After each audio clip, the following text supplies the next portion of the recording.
Katt Williams has emerged as a prominent whistleblower, shedding light on the hidden realities concealed beneath the glamorous facade of the Hollywood industry. With a relentless determination, Katt continued to unveil startling revelations that have sent shockwaves throughout the entertainment world. In addition to the reports of his revelations concerning the alleged conspiracy surrounding Michael Jackson's death, Katt has also been vocal about addressing the portrayal of black actors in traditionally feminine attire within the entertainment industry. And the fact of the matter is, we watched this nigga get murdered right in front of our own face. And the nigga knew it was finna happen. He told us, and we didn't know. He has not shied away from discussing controversial topics that some might find uncomfortable, and it appears that his outspoken nature has drawn the ear of certain elements within the industry. So you've done 9 filmed comedy stand-up specials? Without ever getting financed or having a deal with anybody. You did them by yourself? Yes, I own them 100%.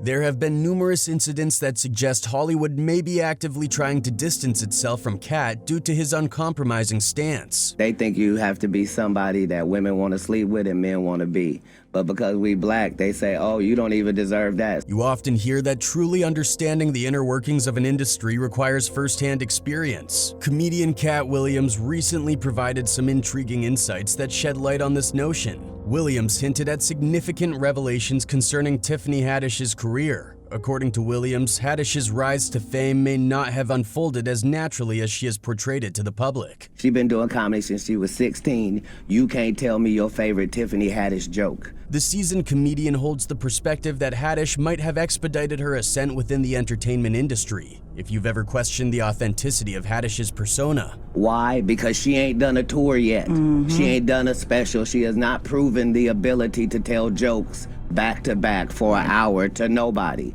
This revelation is not one to overlook. While stories of celebrities leading double lives have surfaced repeatedly, Haddish's journey to the pinnacle appears to be a unique case. Katt Williams left no detail unexplored in his disclosure. I'm the introduction to Tiffany Haddish in the movie School Dance.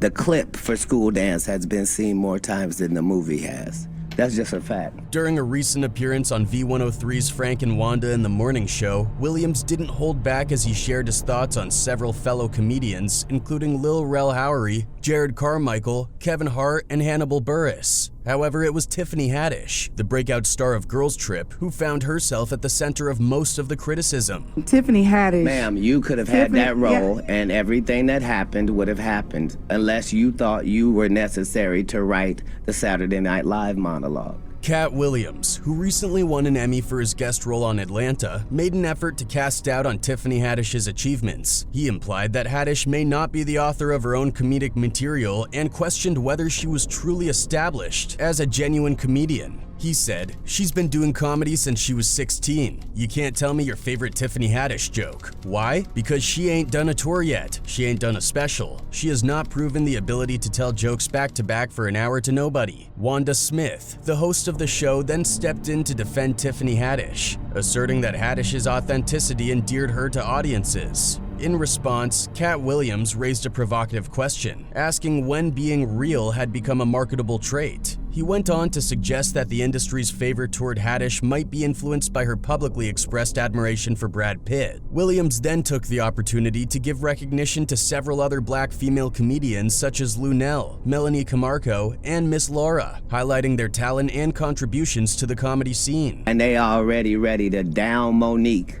and up somebody who has showed them Girls Trip. Did you think she wrote Girls Trip? Katt Williams went a step further by suggesting that Tiffany Haddish's success in securing deals and roles in the industry might have been unusually smooth, implying that she may have made certain compromises to attain her status. He also expressed a view that the industry tends to overlook black talent and rarely allows black actors to explore their unique abilities in acting, pointing out a perceived disparity in opportunities compared to their white counterparts. They're gonna let you be a star, Lil Rel, but you ugly.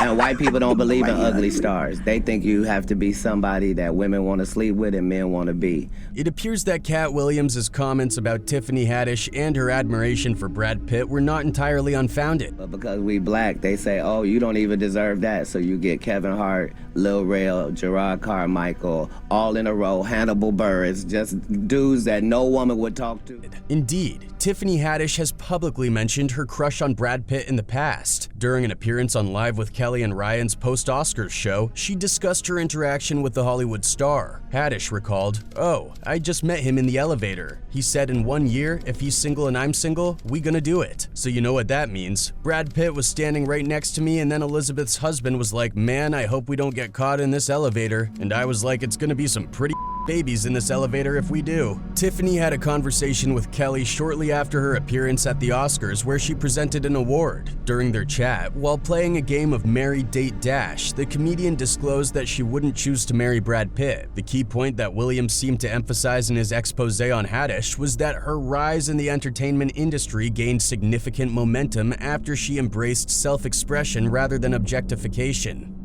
I'm a writer. I only care about what you write. I don't care about what you read. Everybody can read that can read. This theory indeed holds water, as years before Haddish rose to become one of the industry's prominent figures, she encountered significant challenges. Securing spots in comedy clubs was a struggle for her, and she faced difficulties in landing acting roles as well. She once told TMZ, "I lost everything. All my gigs are gone." Then Haddish was questioned about a lawsuit involving allegations that she and comedian Aries Spears attempted to involve an underage girl and her brother in comedy skits. Spears and Haddish were accused of creating comedy sketches in which the underage girl mimicked an act of on a sandwich, and another sketch depicted Spears as a child with inappropriate fantasies involving her brother. The Tiffany Haddish thing, has that been worked out at this point? Yeah, pretty much. Pretty much. Can we talk about it? Not at all. Not at all. Not at all. Haddish expressed her relief when the lawsuit was dropped and emphasized her concern for the well-being of the children involved. Following this incident, reports indicated that she faced difficulties finding job opportunities in Hollywood and was essentially blacklisted. When was the last time you've been in a TV or movie? A TV show of any significance, probably over 20 years. However, her situation took a turn when she became intertwined with the Brad Pitt narrative, and her career began to see a positive shift. Yeah. Okay. But you know, I'm fighting that stigma, man. Now, this is just one of the many things that Katt has pointed out. In another interview, this time with Jamal Finkley on his YouTube channel Black Tree, Katt is said to have divulged more about the alleged dress-wearing scheme that you might be familiar with. Katt shared his perspective on Kevin Hart wearing a dress in an SNL skit, underlining that Kevin wasn't the only one allegedly involved in this supposed situation. He claimed that Eddie Murphy and Jamie Foxx were right there beside him, keeping him company in what some have perceived as a controversial practice in the entertainment industry. Let's be very, very clear. It is possible that there isn't anything funnier than a guy in a dress. An outlook in itself that many also consider to be transphobic or offensive. Katt highlighted the irony in the fact that a significant portion of the audience found it amusing to witness a black man wearing a dress. Katt Williams believed that this reaction would not have been the same if the individuals involved were of a different racial background. And if that's the case, then it might also be said that there's nothing funnier than a black guy in a dress. Despite Kevin Hart having firmly established his stardom, Katt cryptically alluded to the idea that Kevin must have had his own reasons for taking part in such roles, and he expressed respect for Kevin's choices in this regard. At the end of the day, Kevin doesn't have to worry about what people are going to say about him wearing a dress because of the long line of dress-wearing people before him. Williams carefully suggested that he had observed numerous artists encountering similar challenges repeatedly throughout their careers. I've never seen Madea in a pantsuit. I think she wears dresses. So now I'm saying, why are we picking on poor little Kevin Hart? Because it was his turn next. In addition to his previous revelations, Williams exposed the existence of a secret society called the Illuminati, which he claimed faces significant opposition from within the black community. The implication here is that The Guardian, by indirectly corroborating his claims and revealing the society's name and some of its prominent members, has lent credence to his assertions about this secretive organization. He said, "It is the most elite club in the world. This is the Good Club, the name given to the tiny global elite of billionaire philanthropists. The name of some of the members are familiar figures: Bill Gates, George Soros, Warren Buffett, Oprah Winfrey, David Rockefeller, and Ted Turner. But there are others too, like business giants Eli and Edith Broad, who are equally wealthy but less well known. While Williams disclosed significant aspects of the agenda he believed to have originated from the elites, he issued a warning to fellow black artists, advising them to exercise caution and be wary of the potential influence or involvement of this secretive club. It's not necessary for us to stir up that hornet's nest unless we intend to get stung a million times. While it may sound somewhat exaggerated, the pimp emphasizes that his intended audience should heed his advice because he believes he has a deep understanding of the situation, having allegedly experienced the consequences of this supposed manipulation for many years. I didn't understand that. They had to sting me a million times. I'm still not going to join, but I respect it a little more. According to Katt, he wasn't the sole individual dealing with challenges and adversity, which is why he felt it was necessary to let go of certain matters for the sake of his own well-being. So I know how much they talked about Martin Luther King, and I know what they end up doing to him. I know this same story about Jesus and a few of my uncles. After enduring hardships for an extended period, Williams explained that he eventually came to a stark realization. He recognized that his outspoken nature, coupled with his candidness in addressing grievances, had exposed him to intense backlash. Although he hadn't initially anticipated the extent of hostility directed towards him, this experience expanded his perspective. He now comprehends that his actions, which he once considered as truthful but possibly irresponsible, were being manipulated and leveraged against him, with the elusive Illuminati allegedly benefiting from this situation. So that doesn't mean I always make the right decisions, but I am going to stand by what I stand for. Indeed, Katt, known for his fearless approach, disclosed that he was privy to the true story of Bernie Mac and did not hesitate to share the industry's supposedly closely guarded secret surrounding this matter. I know the real Bernie Mac stories, and I know that the people that made money off Bernie Mac didn't like him. They hated his guts. Katt's revelation about his former idol may come as a surprise to some, but he's also not the only one who has come out with these claims. Corey Holcomb, another comedian, came out with an even more shocking allegation. He claimed that Steve Harvey, everyone's favorite, has allegedly sold his soul to Hollywood. I think Steve Harvey's some stand-up and nah, he kissed his old girl who owned TV One. He used to kiss her.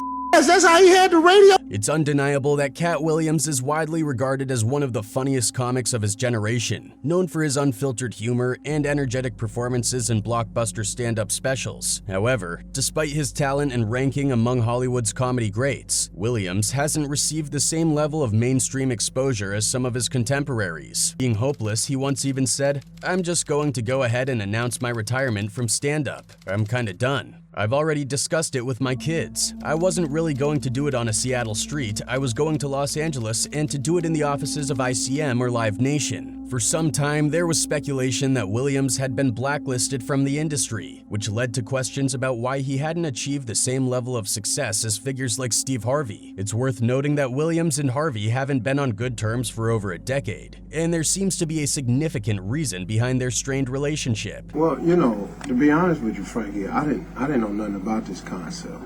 When the promoter told me about it in October, I shot it down. Because that ain't how I've ever promoted a show. To trace the origins of their feud, we need to go back to December 2008, when Katt Williams called out Steve Harvey before a Christmas season show. This incident marked the beginning of their conflict, which has persisted for over a decade. Katt Williams and Steve Harvey have certainly had their share of disagreements with other comedians, and this instance was no exception. Even one of his fans wrote, "Katt is solid at battle comedy. Steve is household, but household doesn't usually mean funny. Household means you're big and funny enough for them to take a bet on you. You won't venture too far off the plantation with your act, and your stature makes you hard to argue against even if you are wrong. Katt is like an Italian sports car. His humor is fast and maneuverable. He's like Ali. He hits and moves. Given a chance, I'd rather fight with Steve more than Katt." Another one added, I remember when I was an intern at a radio station in Cleveland in the mid-90s. Steve was starting to blow up, and him and his entourage, 3 to 4 bodyguards, came to visit, and he was pompous AF. They were in the station's lobby, and one of his bodyguards signaled for me to move out of his view because I was blocking his view of Steve. I told that bodyguard, he is not the president of the US. Well, it all started when Katt Williams publicly challenged Steve Harvey, asserting that he could dethrone Harvey as the king of comedy during an upcoming New Year's Eve show where they were both headlining. Reportedly, Jamie Foxx was also involved in this conflict. I was on the Steve Harvey show,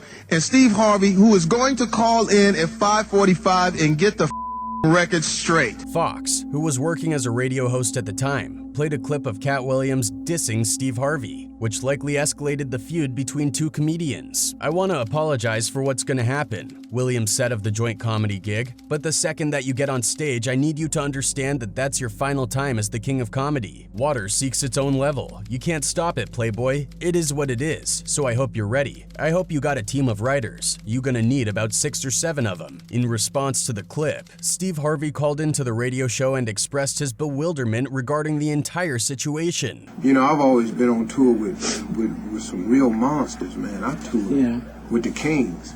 You know, I've been on stage with Sid, DL, and Bernie Mac at the same time. However, on the big night, when the event arrived, Katt Williams came out swinging, delivering punches aimed at Steve Harvey's comedy reputation as well as poking fun at his clothes and hair. Addressing the crowd, Katt Williams likely had some sharp and humorous remarks to make about Harvey during his performance. He said, "Please give it up for Steve Harvey. He's one of the best we've ever had, but he don't want no parts of this in no shape or form. I don't know why he came out here with all this money y'all spent on these tickets," and talked about a lady in the audience for 15 minutes, but won't talk about me the way I was getting ready to talk about his made expletive. You see, Katt Williams didn't have fame and fortune handed to him on a silver platter. He had to build his comedic empire from the ground up, starting in Avondale, Cincinnati. He honed his craft by performing stand-up comedy in various venues across the country, from the lively streets of Oklahoma to the vibrant stages of Oakland. Fearlessly, Katt delivered his routines, perfecting his unique style along the way through hard work and dedication. You in the middle of a goddamn meeting. Yeah, so what we're gonna do is we're gonna do the movie with you, and then we're gonna go back.